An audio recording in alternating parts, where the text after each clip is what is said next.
नमस्कार, स्वागत है। आप देख रहे हैं मनचाहा न्यूज। मैं आपके साथ अंकित सिंह चौहान। बता दूं कि पवन सिंह के टिकट को लेकर लगातार सोशल मीडिया पर खबरें आती रही कि क्या पवन सिंह चुनाव लड़ेंगे, क्योंकि 2 मार्च को बीजेपी ने उन्हें आसनसोल से टिकट दिया था। 3 मार्च को बीजेपी ने पवन सिंह से टिकट ले भी लिया था। इसके बाद पवन सिंह ने बीजेपी के शीर्ष नेताओं को धन्यवाद करते हुए एक ट्वीट भी जारी की थी। लेकिन अब सोशल मीडिया पर एक बार फिर से हंगामा हो गया है कि पवन सिंह ने लगातार आज 2 ट्वीट किए हैं और 2 ट्वीट के बाद से उन्होंने बंगाल के आसनसोल के जो बाबुल सुप्रियो हैं, जो पहले सिंगर थे, सिंगर के बाद उन्होंने फिर राजनीति में एंट्री मारी। उन्होंने ट्वीट करते हुए बाबुल सुप्रियो से 2-3 सवाल पूछे हैं। अगर पवन सिंह के पहले ट्वीट पर नजर डालें तो पवन सिंह ने पहले ट्वीट करते हुए लिखा कि आपने 4 गाने का जो पोस्टर पोस्ट किया है, अगर ये चारों पोस्टर के गाने को सही साबित कर देते तो मैं राजनीति और संगीत दोनों से संन्यास ले लूंगा, नहीं तो आप डॉट डॉट डॉट। जैसा कि आपको 4 पोस्टर स्क्रीन पे नजर आ रहे होंगे। साथ ही साथ इसके बाद पवन सिंह ने दूसरा ट्वीट किया। दूसरे ट्वीट में उन्होंने लिखा श्री सुप्रियो बाबुल, उन्होंने मेंशन किया उनको और साथ ही लिखा नहीं बोलना चाहता था, लेकिन आपने सिर्फ पवन सिंह का ही दिल नहीं दुखाया है, बल्कि 40 करोड़ भोजपुरी भाषी और कलाकारों को प्रेम करने वाले लोग के मान सम्मान को ठेस पहुंचा है। ये 2 ट्वीट लगातार आज पवन सिंह ने बाबुल सुप्रियो से सवाल पूछते हुए लिखा कि क्या मेरे गाने के पोस्टर से ही मेरी राजनीति की शुरुआत, और साथ ही साथ इस तरह की जो बातें सोशल मीडिया पर हो रही थी उसका सही उत्तर आप बताएं। दूसरी तरफ अगर आपको बताएं तो बाबुल सुप्रियो कौन है, उन्होंने क्यों ट्वीट किया, इसके बाद से क्यों खलबली मची, किस तरह से आनंद फानन में पवन सिंह से टिकट लेने की जो खबर थी वो सोशल मीडिया पर हाईलाइट हुई।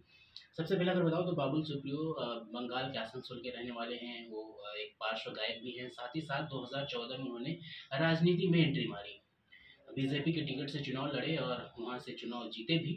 2021 में उन्होंने बीजेपी को छोड़कर टीएमसी ज्वाइन कर लिया।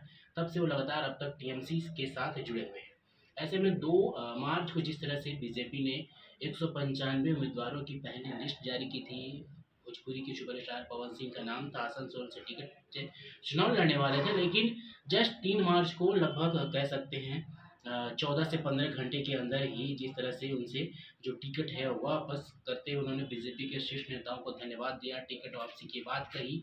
इसके बाद से जो गहमा-गहमी थी वो सोशल मीडिया पर काफ़ी तेज हो गई।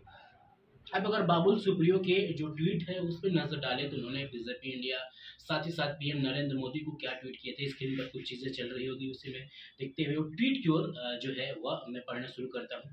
उन्होंने लिखा था कि आसनसोल को पवन जी मुबारक हूँ, BJP Bengal. I have not verified personally, not will verify them, but I am flooded with poster of this bill. उनका कहने का मतलब था कि आसनसोल को पवन जी मुबारक हूँ, मैंने व्यक्तिगत रूप से इसकी पुष्टि नहीं की है और ना ही करूंगा, लेकिन मेरे पास इन फिल्मों के गाने की पोस्टर की बाढ़ आ गई है।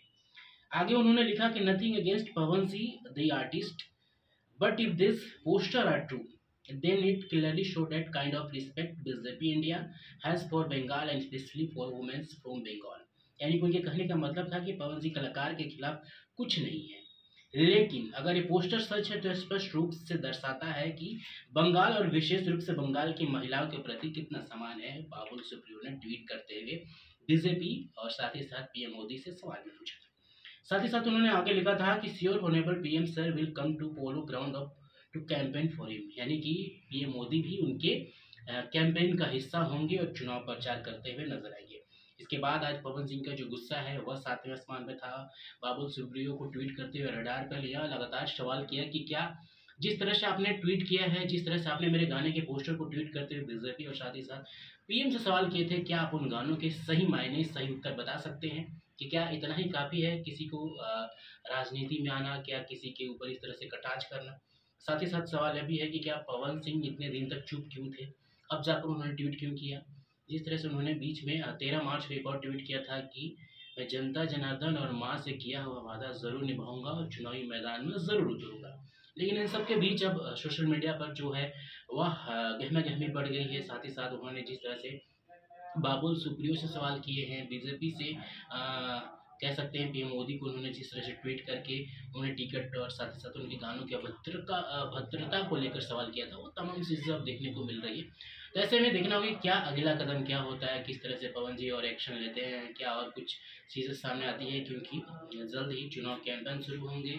देश में जिस तरह से आप कह सकते हैं कि राष्ट्रपति शासन लागू हो गया है, तो कहीं न कहीं अब चुनाव को लेकर गहमा-गहमी तेज़ हो गई है। क्या आरा से चुनाव लड़ते हुए नज़र आएँगे? क्या आरजेडी का टिकट मिलेगा? तमाम बातें हैं अगली वीडियो में आपको बताएँगे, लेकिन फिलहाल इस वीडियो में इतना ही। हमारे साथ बने रहिए, जो भी लेटेस्ट अपडेट रहेगी हम ज़रूर दिखाएँगे। नमस्कार।